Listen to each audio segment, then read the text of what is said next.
You, John Fitzgerald Kennedy, do solemnly swear. I, John Fitzgerald Kennedy, do solemnly swear. That you will faithfully execute the office of President of the United States. That I will faithfully execute the office of President of the United States. And will, to the best of your ability. And will, to the best of my ability. Preserve, protect, and defend the Constitution of the United States. Preserve, protect, and defend the Constitution of the United States. So help you God. So help me God.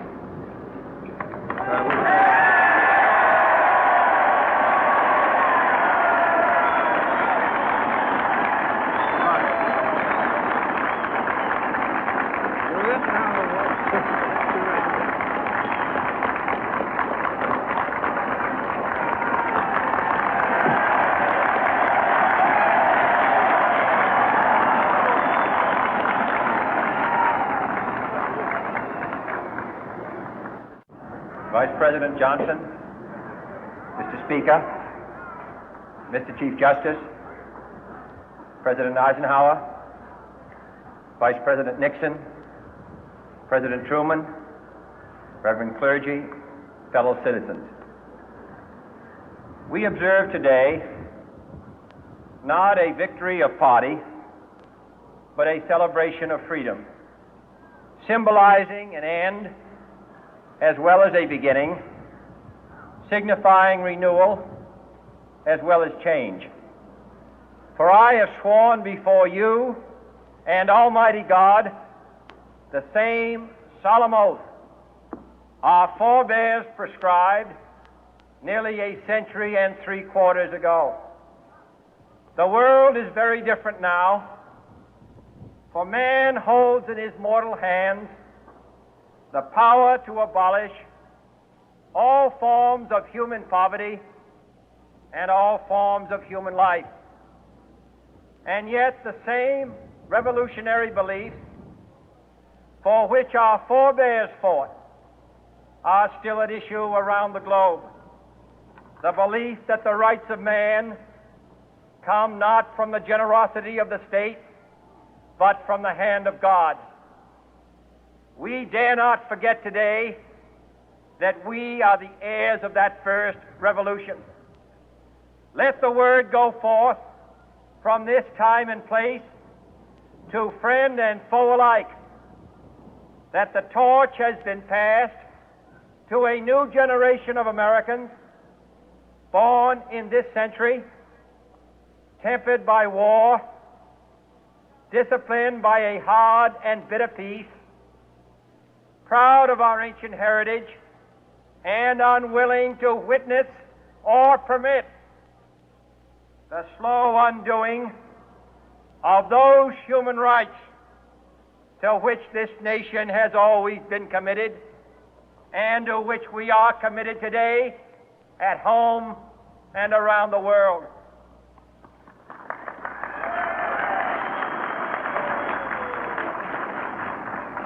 Let every nation know, whether it wishes us well or ill, that we shall pay any price, bear any burden, meet any hardship, support any friend, oppose any foe to assure the survival and the success of liberty.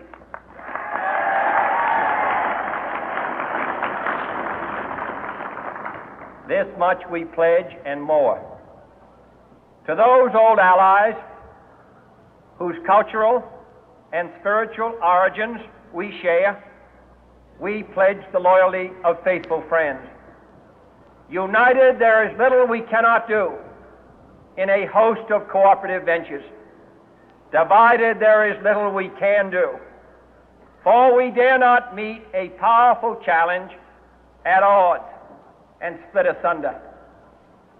To those new states whom we welcome to the ranks of the free, we pledge our word that one form of colonial control shall not have passed away, merely to be replaced by a far more iron tyranny.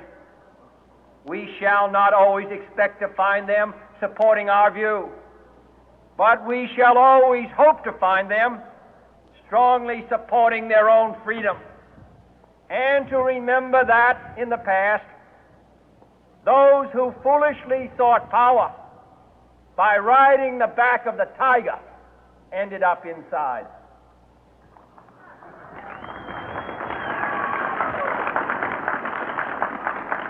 To those people in the huts and villages of half the globe struggling to break the bonds of mass misery, we pledge our best efforts to help them help themselves for whatever period is required, not because the communists may be doing it, not because we seek their votes, but because it is right. If a free society cannot help the many who are poor, it cannot save the few who are rich.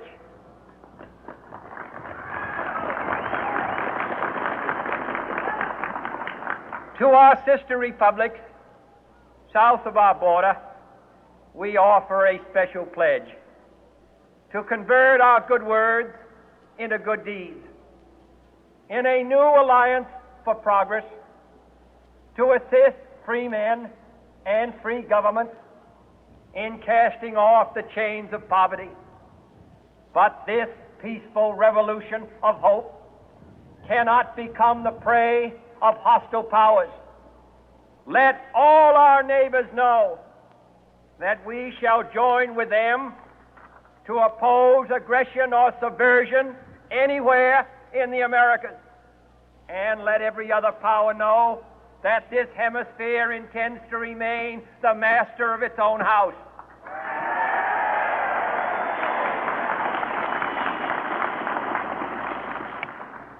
To that World Assembly of Sovereign States, the United Nations, our last best hope, in an age where the instruments of war have far outpaced the instruments of peace, we renew our pledge of support to prevent it from becoming merely a forum for invective, to strengthen its shield of the new and the weak, and to enlarge the area in which its writ may run.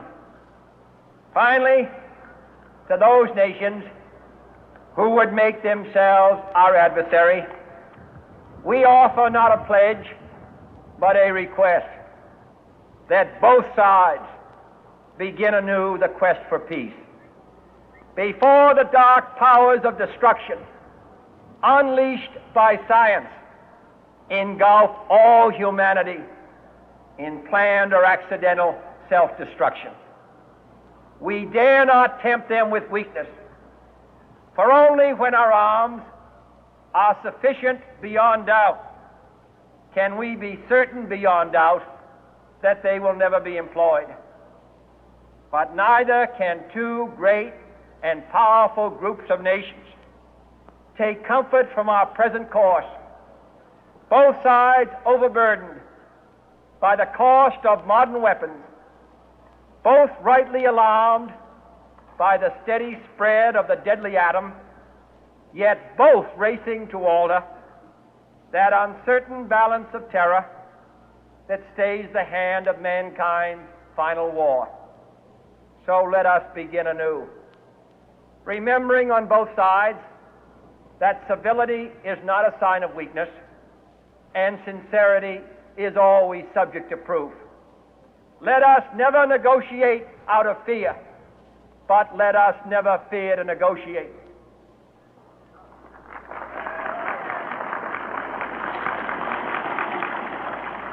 Let both sides explore what problems unite us, instead of belaboring those problems which divide us.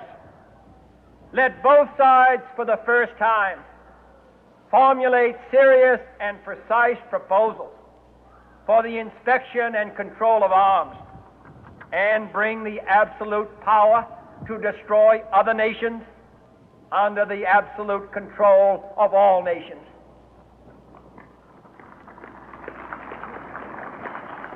Let both sides seek to invoke the wonders of science instead of its terrors.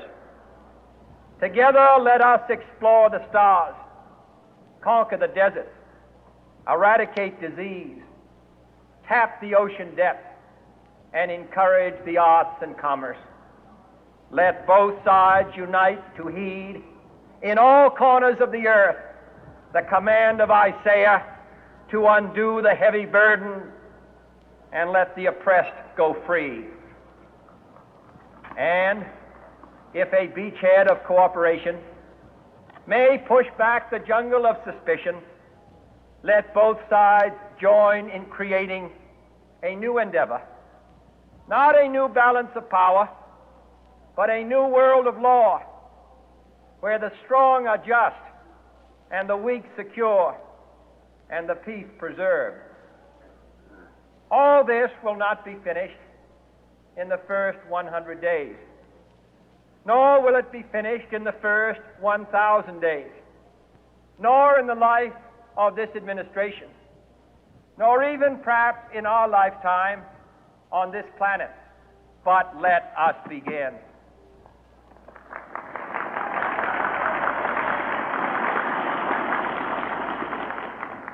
In your hands, my fellow citizens, more than mine, will rest the final success or failure of our course. Since this country was founded, each generation of Americans has been summoned to give testimony to its national loyalty. The graves of young Americans who answered the call to service surround the globe. Now the trumpet summons us again, not as a call to bear arms, though arms we need, not as a call to battle, though in battle we are, but a call to bear the burden of a long twilight struggle, year in and year out, rejoicing in hope, patient in tribulation, a struggle against the common enemies of man, tyranny, poverty, disease, and war itself. Can we forge against these enemies a grand and global alliance, north and south, east and west, that can assure a more fruitful life for all mankind? Will you join in that historic effort?